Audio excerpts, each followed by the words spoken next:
অব্যাহত বৃষ্টি আর উজান থেকে নেমে আসা ঢলে সবচেয়ে বেশি ক্ষতি হয়েছে সুনামগঞ্জ জেলার বোরো চাষিদের। কৃষি বিভাগ বলছে জেলায় ক্ষয়ক্ষতির পরিমাণ প্রায় 500 কোটি টাকা।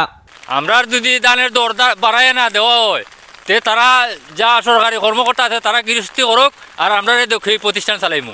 হবিগঞ্জের হাওরে ফসলের ব্যাপক ক্ষয়ক্ষতি হয়েছে। পাকা ধান পানিতে তলিয়ে নষ্ট হয়ে গেছে।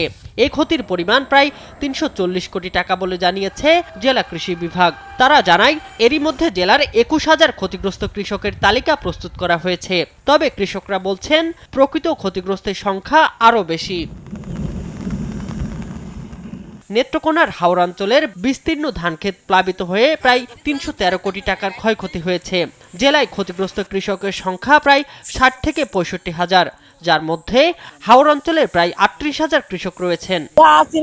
সব পচে গেছে, 2 দিন ধরে অল্প কিছু রোদ, রোদে যা কিছু শুকানি যায় চলে যাওয়ার কারণে আমরা একটু রোদ পাইছি, কিছু কিছু ক্ষেত কাটতাছি। মৌলভীবাজারের হাওর জুড়ে বইছে হতাশার হাহাকার।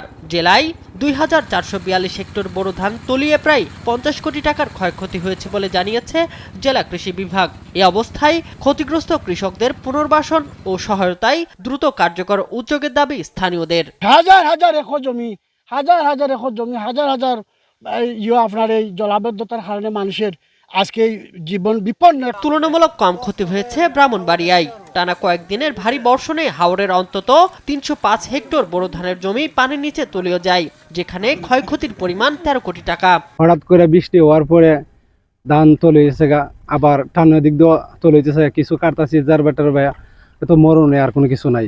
ধান তো সব কিছু নষ্ট হয়ে গেছে, নষ্ট হয়ে যাওয়ার পরে এরপর এখন আজকে একটু রোদ্রে থাকবে, আজকে একটু লাড়াছাড়ি করতেছি।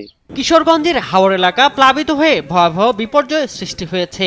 পাকা ও আধা পাকা বোরো ধানের ক্ষেত পানির নিচে তলিয়ে 50,000 কৃষকের প্রায় 259 কোটি টাকার অর্থনৈতিক ক্ষতি হয়েছে। প্রায় 259 কোটি টাকার মতো ক্ষতি হয়েছে। ক্ষতিগ্রস্ত কৃষক সংখ্যা আমরা যাবৎ 50,000-এর মতো আমরা তালিকাভুক্ত করেছি। ক্ষতিগ্রস্ত কৃষকদের সহায়তায় কার্যক্রম শুরুর কথা জানায় কৃষি বিভাগ। শামীম হোসেন, নিউজ ডেস্ক, দেশ টিভি।